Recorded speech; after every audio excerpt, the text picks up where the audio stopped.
For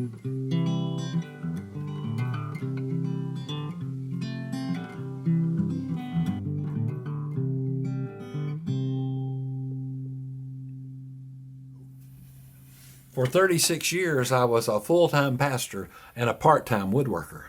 Now I'm a full-time woodworker and a part-time pastor.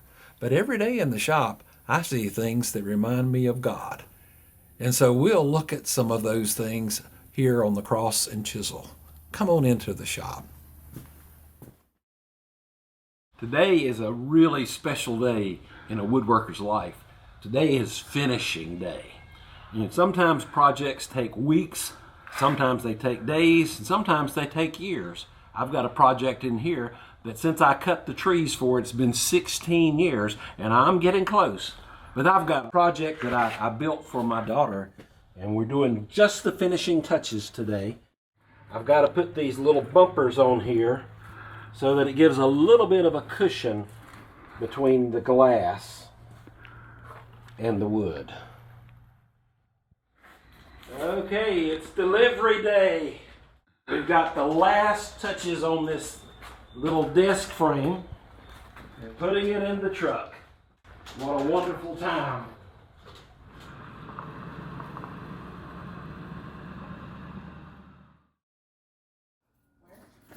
It was a joy to deliver this desk to my daughter's office. We took down the old desk that had the broken leg, and we took it away and we put this new desk frame and the glass top on it. And to see the joy in her eyes and the joy in me to make that a reality. Did you ever have a project that you didn't finish? Probably everybody's got one of those. It might be a quilt that's been in your closet for the last 10 years, or it could be a car restoration that's been in the garage. It's one of those things that you've been getting around to one of these days. The most difficult part and time-consuming part of many projects is the finish. This one I thought was finished, but then I noticed that there was not a good seam right here in this glue joint, so I had to cut it apart and put it back together. And now I'm having to go through the sanding process again so that I can get a finish.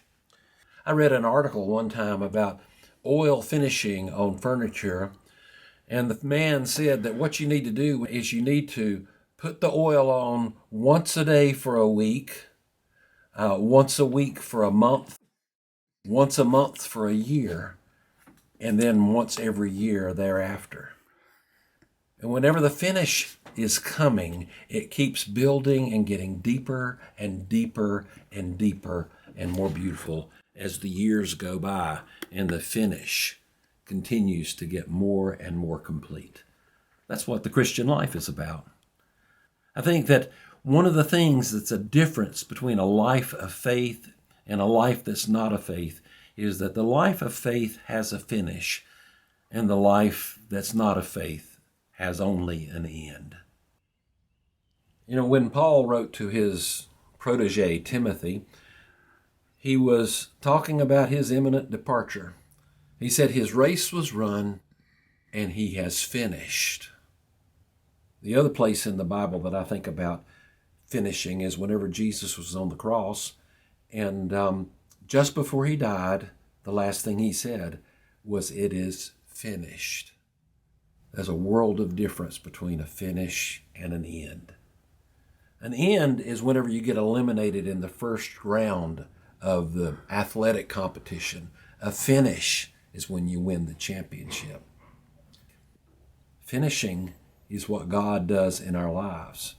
And no matter whether we live a short amount of time or a long amount of time, in Christ, a life always finishes. Because God has done what God needs to do through Christ, and He's working in our lives. It's a great thing to know, because you know that this is not all the end, but it's a finish.